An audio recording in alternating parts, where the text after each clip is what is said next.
Hello, and welcome to the next installment in a series of videos where I'm constructing the Feywild to be a playable realm for my D&D party. In the first video, I just did an overview of the Feywild, what we know from the player's handbook, the Dungeon Master's Guide, anything general, just from sourcebook materials. In the next one, I dove into Titania and Oberon specifically, and in today's video, we are going to look at 3 of their children. Each of these children are in some way related to Titania and or Oberon.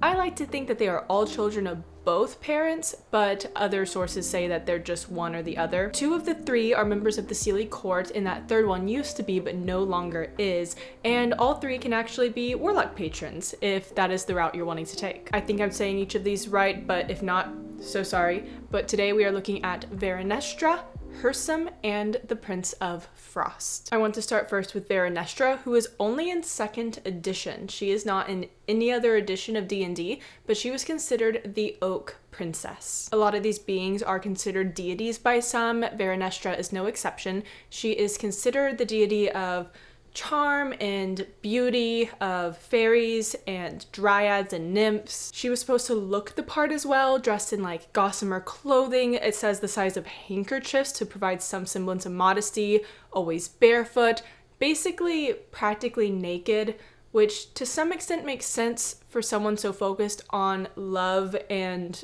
beauty and charm, but it also feels kind of male-gazy in a way that I don't really like. She's supposed to appear as a nymph, dryad, or sylph, but it also says that she was under 5 feet tall. So I find it kind of weird because those beings, from what I understand, aren't super short. And part of it's weird to me because I'm like, why is she standing at the height of a very young girl? And also supposed to be, I don't know, I find it kind of creepy. Maybe I'm reading too much into that, but I am of the opinion that you can have a deity of love and charm and beauty who feels a little more mature and adult. She's also supposed to be very wise, and those who revere her and look up to her view her as a reliable protector. She has a lot of wizard and druidic abilities from like what I found from past editions. I found another source as well, and anything that I'm referencing, I leave the links below in the description if you want to check them out. Another source says that she can be flighty, but also very sensitive to the people who trust her, and not the type to ignore those under her care in a way. And this is the reason that I'm not totally against having her be sort of a sex symbol, because apparently that beauty and that like just otherworldly sex appeal basically is what she pushed onto the nymphs and dryads. She's the one who bestowed it upon them so it could be weaponized. She would also bestow other magical gifts upon them, so basically make them really beautiful, make them very charming, draw in some maybe unsavory people who want to take advantage of them, and then give them the ability to punish said people. But then on the flip side, old tales about her they remind me a lot of Ovid's Metamorphosis in the way that beautiful women were sort of targeted by suitors and stories are about them escaping them. She was apparently, similar stuff with her, but she was never caught unwillingly. So that's nice that they didn't make it super rapey. But on the other hand, any other stories are just about how she can be a bit fickle and gets herself in bad situations. And I'm like, this is not very goddess of a woman whose beauty is supposed to be also turned into a weapon. I'm clearly on a bit of a high horse here. I just really think that if we're going to have a beautiful character who's also dangerous, we shouldn't focus so much on the beauty that we ignore the fact that she's a literal Archfey. And I don't think the only stories that have been told about her should be about her getting into trouble because she's kind of stupid. That doesn't make sense to me, especially since she has a whole other church of followers in the material realm and in the Feywild, and they are very focused on natural beauty, both for themselves. They really are vain as a church from what I understood, but also in the world around them. Improving nature, trying to make it more beautiful, more luscious, and anytime people who they wouldn't want around sort of wander into their area, they use magic to not confront them or fight them, but to just lead them and draw them away. Although, if confronted, they are again given some decent abilities that make them capable of defending themselves. These are people, and this is a being who cares greatly for the natural beauty of the self and the earth in the Feywild, in the material realm, who don't desire a lot of direct conflict but can handle it. I just feel like it's lazy storytelling. If you are going to weaponize beauty, then actually weaponize it. Don't just be like, oh, but she's dangerous, and then make every story about how she's not. It's lazy and boring. I'll move on to Hersom in a moment, but I first want to point out to you a poem called The Song of Wandering Aengus by W.B. Yeats, which reminded me of this character. It's about a man who has a fire in his head, it says, and he goes out to fish, and while he's fishing, he catches a silver fish, and when he pulls it out, it turns into a beautiful woman. She says his name and disappears, and he spends the rest of his life wandering and looking for her. And it's very fairy-like, very fey. And a way to interpret that is this man's gone out and fished in a stream that maybe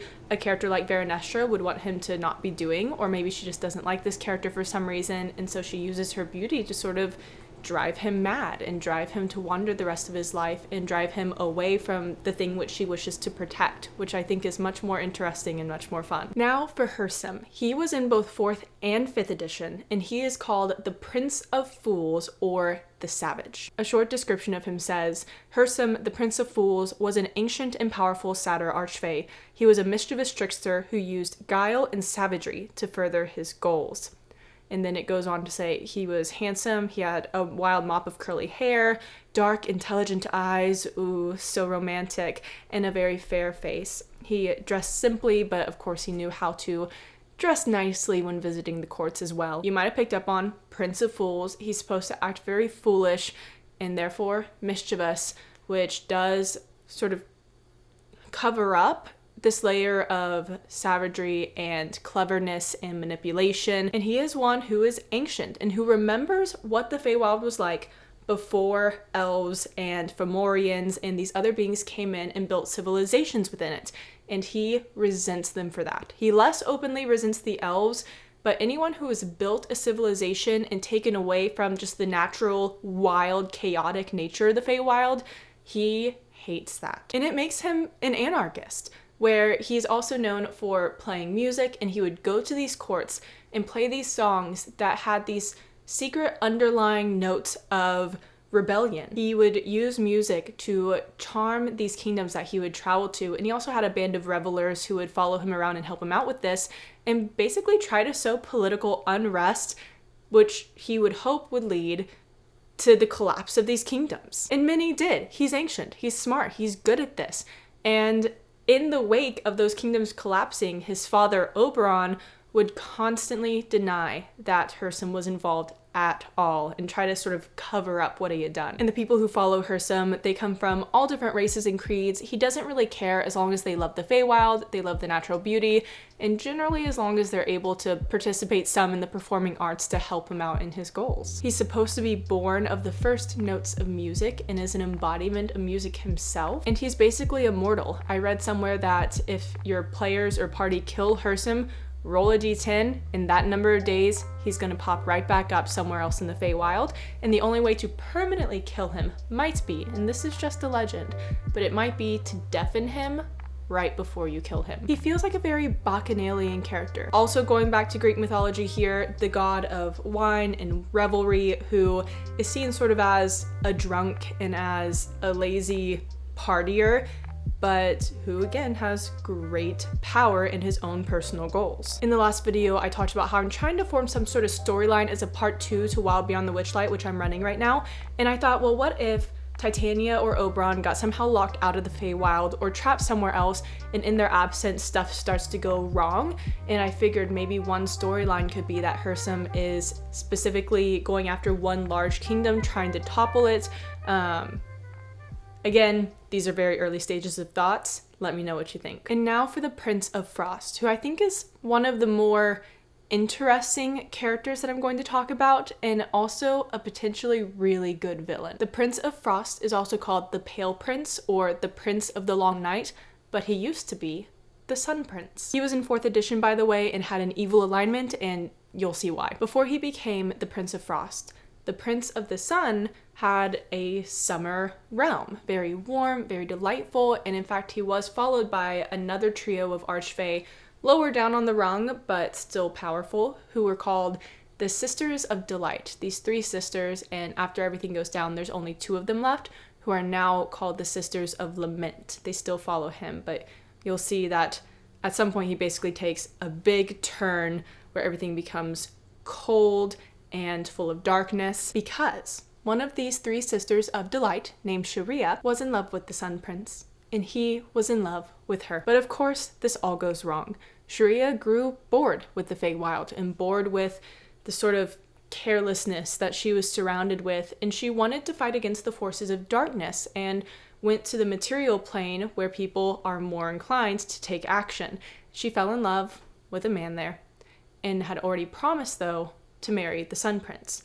So the Sun Prince was like, hey, you promised to marry me. What the heck? And she was like, I don't love you anymore. I love this guy. And he was like, okay, well, I'm going to kill you and that guy. And Sharia was like, that's bad. I don't know how to stop you from doing that. So, and that's exactly how it went down. That was the exact dialogue, I promise. So she reached out to the Raven Queen, who's from the Shadowfell. And the Raven Queen took Sharia and her lover and pushed them into the future. And so at times in the future, they will sort of manifest in certain places, but that was the only way they knew to escape the Sun Prince. Her hope was that it would give him time to heal, time to get over it, time to calm down a bit before he would ever encounter them again. But as you can imagine, that did not happen. He grew very bitter, his heart grew cold, and with it, his entire realm did the same. And the other 2 sisters of Sharia, the Daughters of Delight, were twisted along with all of this sorrow and then turned into the Daughters of Lament, who still serve him. He is now bitter, merciless, full of contempt for mortals, hates them, and in matters of violence, he does not care who becomes collateral damage. He's considered an evil character, but it also says that he would align with the other Seelie courts if they all had one purpose, but of course that's not going to happen very often. I'll read a brief description of him as well. It says, the Prince of Frost resembled a slender Eladrin with pale, icy blue skin, long white hair, and white eyes. He continually gave off an aura of freezing cold. His smile held no warmth. His realm is called the Vale of the Long Night, of course, in the Feywild. And as you can imagine, it acts like a realm of cold. It's always snowy, always frosty. There's barren orchards everywhere that are supposed to reflect the fear of mortal farmers of all their crops dying and their land just turning to eternal winter. This says that the wind seemed to sing a song of pain and loss, and the cold seemed to reach through one's body to freeze even their dreams. Within the Vale, he has a fortress, and it's called the Fortress of Frozen Tears. Kind of on the nose, but it's supposed to be built out of tears of sorrow that have frozen, and it also has within it, I like to imagine part of the structural integrity of it, or as maybe some sick art decorations, and I don't mean sick in like the cool way, I mean sick in like the really bad way, but frozen mortals that he has made part of this fortress as well. And he does have a goal, of course. He hates mortals and he wants to cover the mortal realm in ice and winter. You see what I mean? By potentially a really good enemy. He is now shunned by the members of the Seelie court, outright hated by some of them, but some of the older and wiser, like Titania or Oberon, don't hate him so much as feel sorrow for who he has become. Any Fae associated with winter are likely to serve him, and even though he hates mortals, there's some who he tolerates that do serve him. Like I said, he will make pacts with some warlocks. So if he has mortal servants, those were traditionally called winter touched. And if he makes pacts with warlocks and actually imbues them with power, they are of a group of people called Long Night Scions. And then one more interesting fact about him is that he hates the Raven Queen, of course. She's the one from the Shadowfell who pushed his lover into the future to protect her from him. And while he hates her, she apparently is super into him. And the link I was looking at for a lot of the information I just said also suggests that at one point in time, he tried to free a primordial ice spirit thing to, accomplish his goal of freezing over the mortal world, and he was stopped and killed. But I kind of want him to be around, so I'm going to ignore that lore and just say that maybe he does have a goal of freeing a primordial ice spirit, and maybe in the absence of Titania and Oberon, one or both of them, and which maybe he even caused. He's pursuing that, which opens up Hursum to be able to go and sort of sow discord in other Fey realms.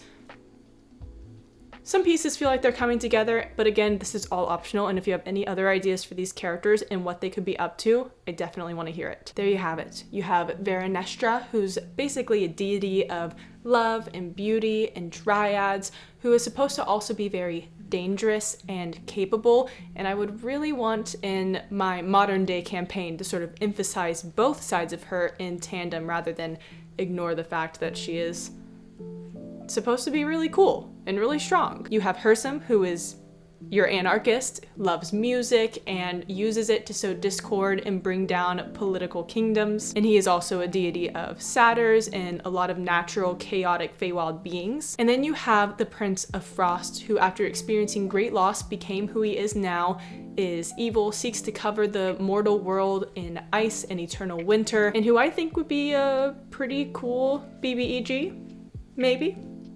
Who's to say? Next week, I'm going to talk about the Queen of Air and Darkness and her unseelie court. And I have a list of other videos about the Feywild that I want to make, and if there's anything that you for sure want to see me talk about, leave a comment below. Let me know. And on that note, have a great whatever it is, and I hope I will see you next time.